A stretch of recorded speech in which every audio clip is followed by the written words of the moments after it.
I had eczema on my ankles, on my feet, and they also presented as symptoms of mold as well. Now, when you kind of look into the research, a lot of times if you have your breast implants for over a certain amount of time, it could even be for a really less amount of time, that it can hold and harbor bacteria, toxins, mold in your body. You could just be a magnet for all of that. Hello, hello, Brave Table fam. Welcome to another episode of the Brave Table. I'm your host, Dr. Neeta, and this is your destination. You're always to be all things just a little bit more brave in your actions, in your relationship, and in your life.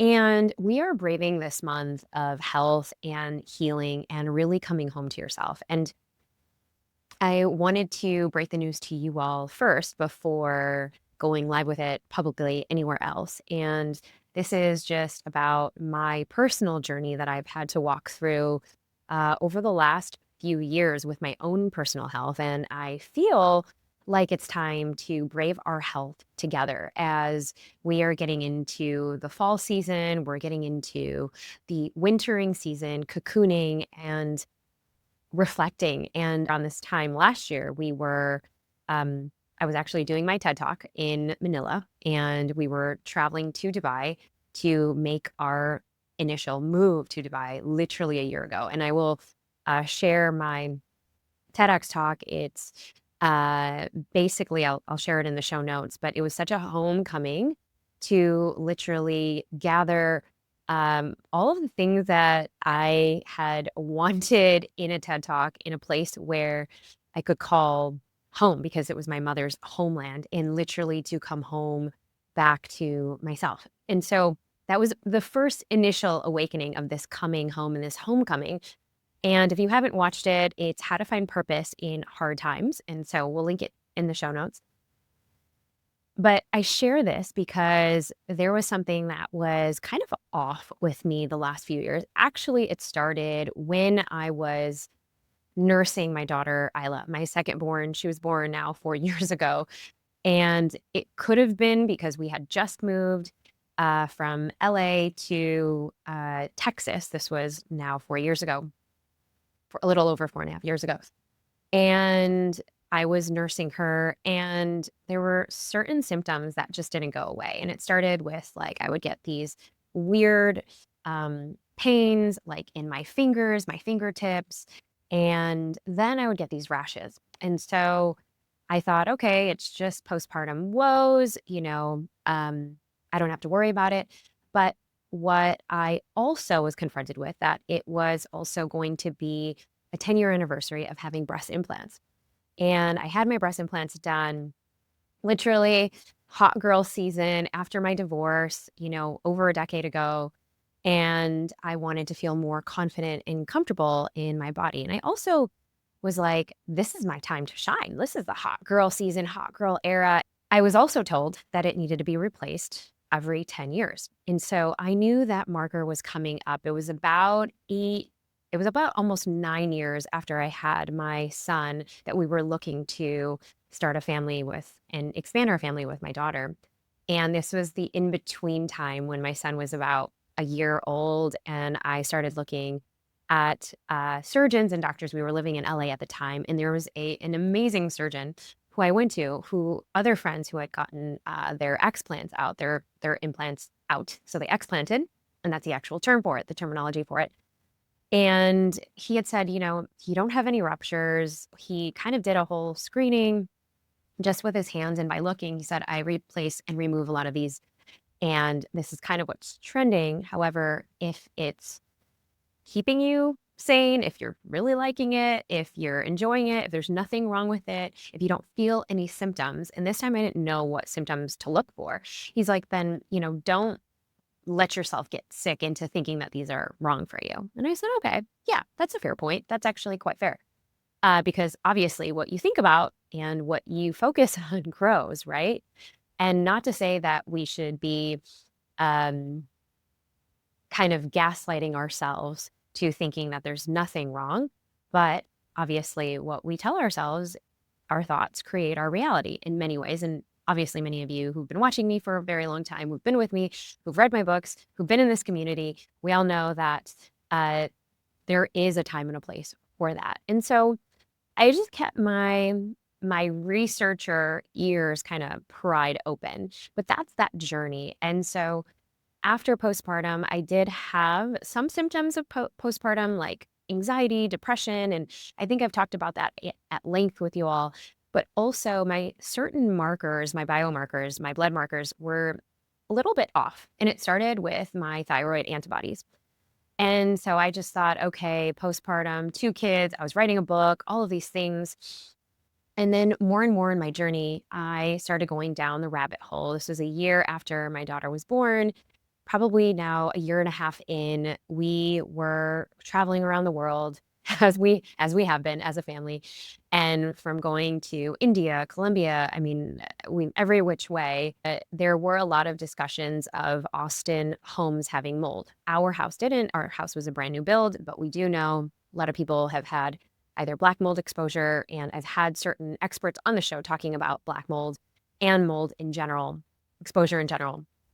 And I will link that episode with Bernadette Abraham in the show notes. It was a very popular one that we did with her. And so got the entire family tested because we came back from a trip from India. And then I just started having these like unexplained rashes everywhere. But it was also around the same time I reintroduced dairy back into my system. And I said, I'm going to have chai with dairy with milk. And this is gonna be my go-to, my daily go-to. And I was doing raw milk, I was doing sheep milk, I was even doing feta cheese, which wasn't made from cows specifically. So I started going down that rabbit hole, and my blood markers were still not going down. My thyroid levels were fine, so it wasn't really full-blown Hashimoto's. And I know a lot of times we also have had Dr. Isabel Bellowin on the podcast, and I will link her episode in the show notes where she talks about um, how a lot of goal-getting, ambitious women, and especially mothers after they have children, they do go into this Hashimoto's thyroid situation. And sometimes it's thyroid, sometimes it's a combination, thyroid and mold. Sometimes there's other unexplained circumstances, like if you have breast implants.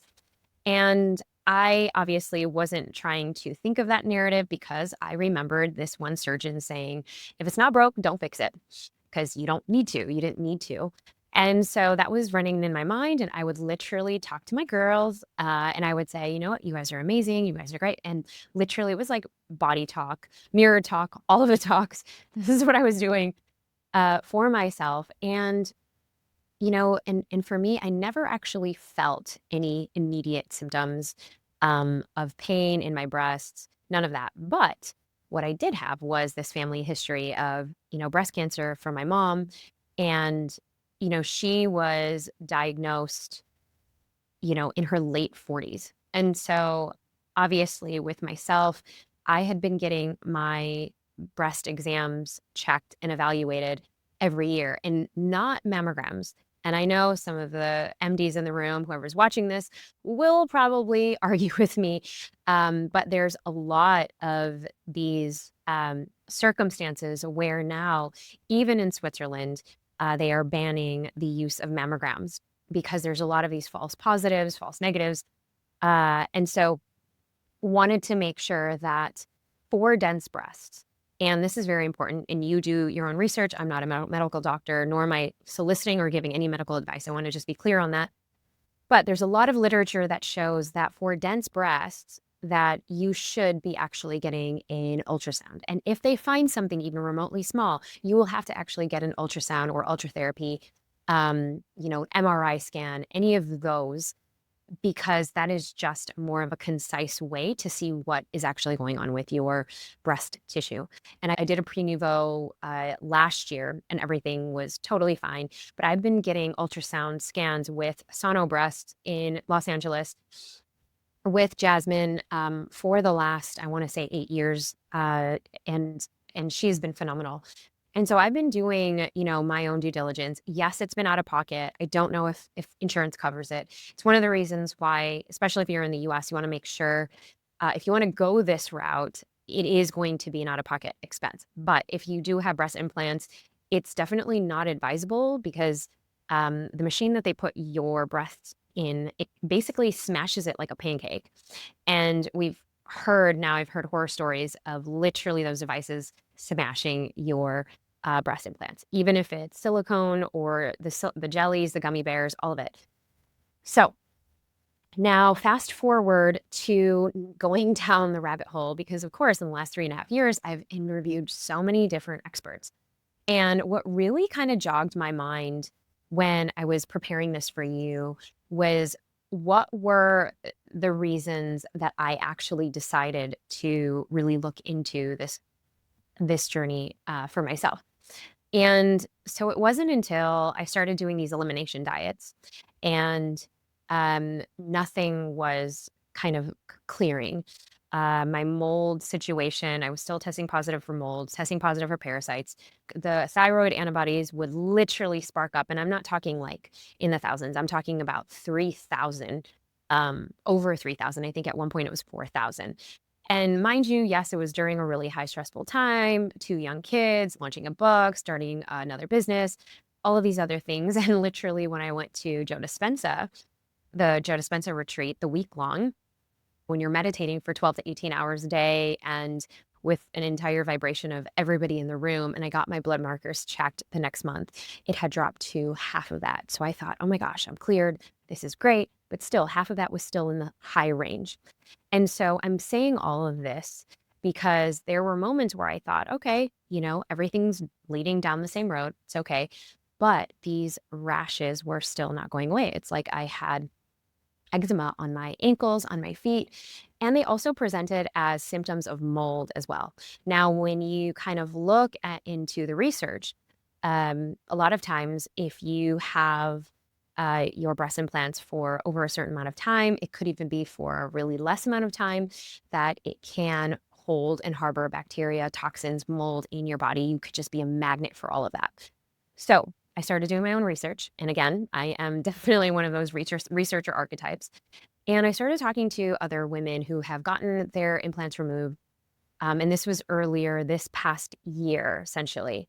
I met so many women. And like when you're looking for that car and you see that car that you want, your reticular activating system in your brain is like, okay, focusing on all of those things now. Now, I wasn't thinking that something was wrong with me. I was more thinking, okay, what is the solution to get rid of this eczema and other certain markers and my thyroid levels, because it wasn't literally going back down to that volume that I wanted it to go down, that was going to keep me at a baseline. Like everything else on my thyroid was fine except for these antibodies, which means that there is inflammation or something attacking your system. And eczema is also another indicator that something is not being processed, that it's literally having to detox through your skin pathways, which means that either something is sluggish in your liver or something is just not getting filtered right, and it has to come through your skin. And so, yes, was I doing all the detox protocols? Yep, you name it. Every single detox protocol, elimination diet, cleanses.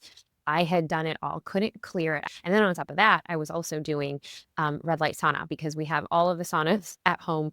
And with saunas, you have to be careful because now, as I've done my research, sauna exposure with breast implants is just you're leaching the bacteria from the basically what is holding your breast implants together, which is that silicone cover.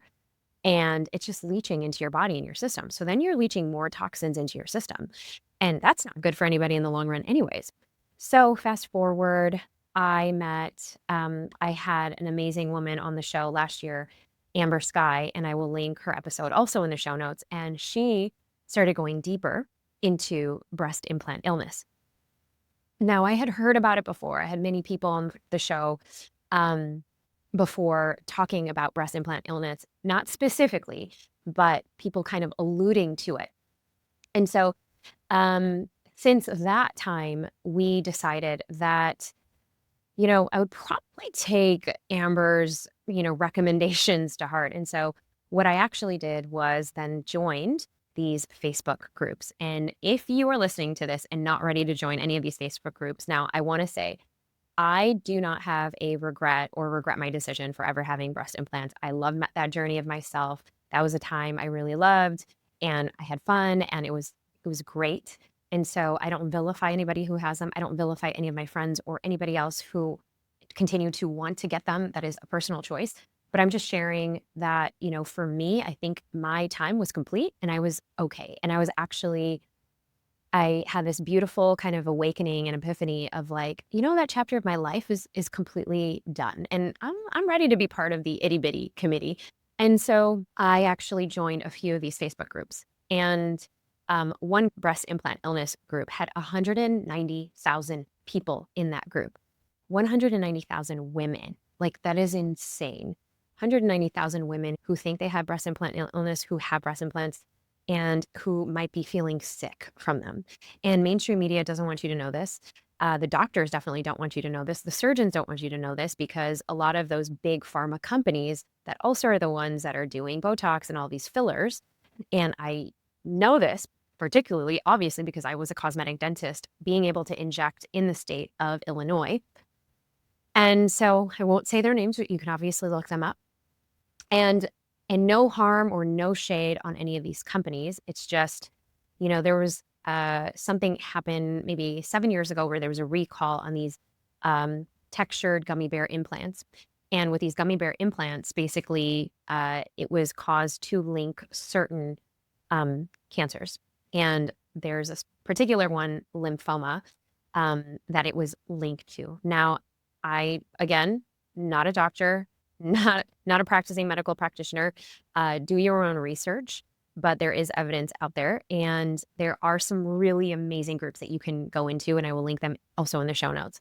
And so I started digging, and I started meeting more and more women, obviously, whether it was here in the US or it was in Dubai, who had gotten them out and sharing their stories. And of course, hearing all these stories in these groups, there's an excellent group that is out of Rockford, Illinois, Dr. Aditya Sood, and his incredible patient care practitioner, which is Laura Bowden. And she used to have breast implants back in the 90s, like in the 80s, and got hers out in the 90s and was featured on the Oprah Winfrey Show. And now she actually works 30 years later with Dr. Sood in Rockford, outside of Chicago by 2 hours. And when I was doing a research, I literally shortlisted, 6 different surgeons. And some of them are quite famous who only do explants, meaning that they they do a breast implant capsulectomy, which means that they remove the entire capsule. They're not just putting you under local, popping them out. And there are surgeons that'll tell you that's the only thing that you need. But when you actually go deeper in the research, basically you want to remove the entire capsule, because what tends to happen, and I didn't know this, when you get the implant underneath your muscle tissue, it actually tends to adhere to your rib cage. And if a skilled surgeon is not that skilled, they can actually puncture your lung. And that's why they try to just say, we're going to not kind of go into your rib cage and just take out the actual implant. But what they're doing is they're leaving that capsule in there. And that capsule was the one that had all of this bacteria in the first place, because what happens is when you have the capsule and you have literally the breast implant and the capsule, what happens is this is protecting you from all of the toxins in your body. You remove the implant and you don't know if the surgeon actually removed it completely, and it's leaving this remnants of stuff inside your body that actually can cause further harm and damage. Reading and looking at all of these stories from other women, I was like, oh my gosh, I had brain fog.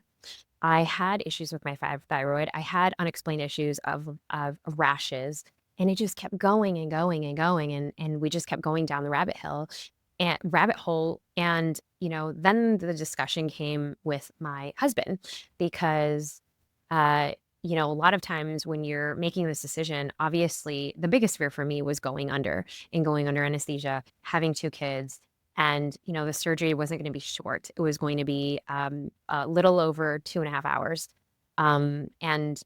And when I actually selected the surgeon, I wanted to make sure that it was in trusted hands, that it was somebody that actually does this routinely, that is actually an artist, that actually has the right tools and the specificity, because it is an art when they get in there.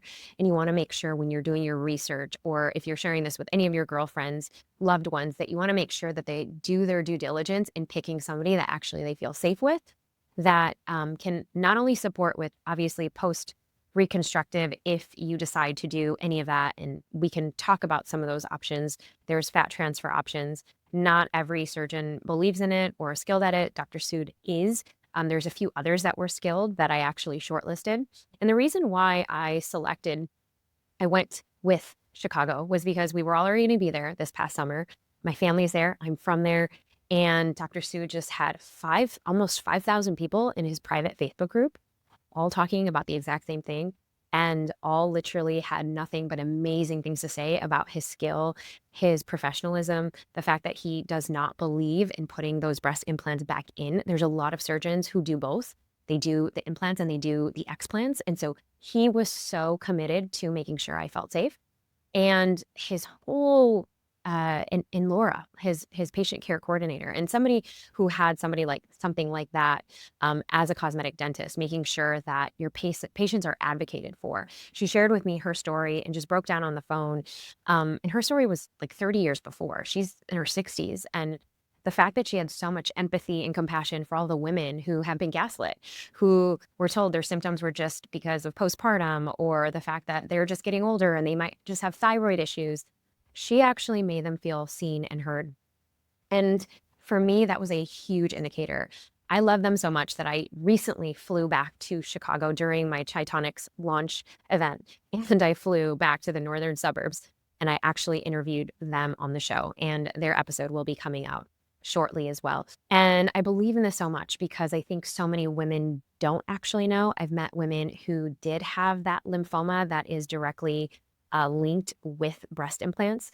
And I think that, for us, as we take agency of our health, as we take agency of how we're coming back home to ourselves. I share this because maybe there's somebody in your life that is going through this, or maybe making a decision about, their body, or maybe they're going through their hot girl era, a breakup, a season, a seasonality, a transition. Are there other options out there? I realized that, there are. I actually did not go with a fat transfer because I just felt like I wanted to be like really amazing in my own skin. And that's the era and season that I'm at right now. But there are so many women who are opting to do all of those at the same time. So fat transfer, when they're removing the implants, they can remove from your flanks or your stomach or your bottom. And the surgeon that you pick, they have to be skilled at that. And there are a few that I've shortlisted that are great, including Dr. Sood. And I think that being in those Facebook groups, I mean, the pictures show you everything. And the fact that they have to be quite skilled to make those decisions for you, especially when you're on the operating table. And I had such an incredible, amazing group. And I know a lot of women are like, well, what did you like your results? Did you like, were you completely flat? I've heard women are like concave afterwards. I've seen all of those pictures. And for me, I did have more breast tissue than I actually thought. I was a full A before I started this venture, many years ago, almost 12, 13 years ago. And but obviously after 2 kids, and then he does what's called a mini lift. Not every surgeon does that. So you might want to ask your surgeon, if you are as petite as me, what kinds of things that they can do. So there is a full lift where they actually have to reposition the areola. I know we're getting real technical here, and that's why I brought him onto the podcast and he can actually share everything. There is a way where they could actually lift up the tissue. So you do get more of that lift, especially if you've had children and you were breastfeeding and things like that. And so the first question I ask for you is, if you are debating this season, can you love yourself even with all your flaws? Can you love yourself even in this seasonality of coming back home to you? And what does that look like? I actually, in fact, wrote a letter to my breast implants because it was basically like an ego death. And it was basically like a shedding a certain version of myself, because there was kind of this fear of like, oh my gosh, what if I won't wake up? All moms, we have this fear.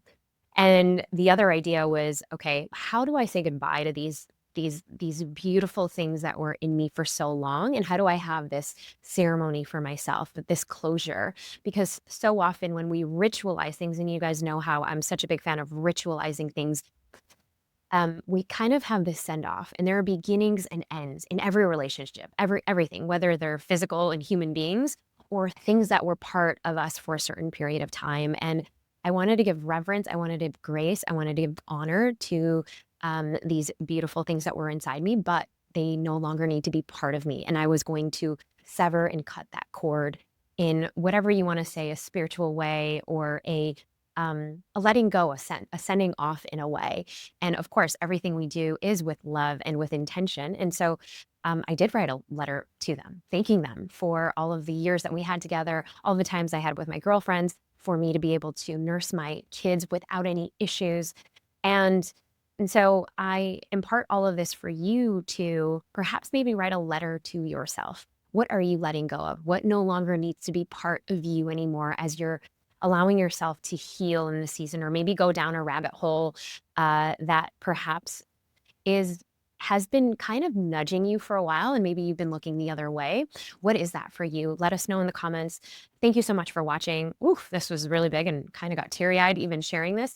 But I'm so, so thankful that if this helps anybody make any decisions, I am right here. And if you want me to go even in a part 2, let us know either in the comments. If you're watching this on YouTube, share this, subscribe. Tell us in the comments that you'd want more, or even tag us on the Brave Table or at Neeta Bhushan.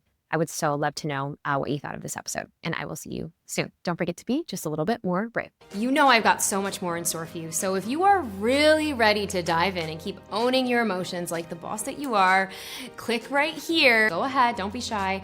I'll see you in the next one. Keep shining.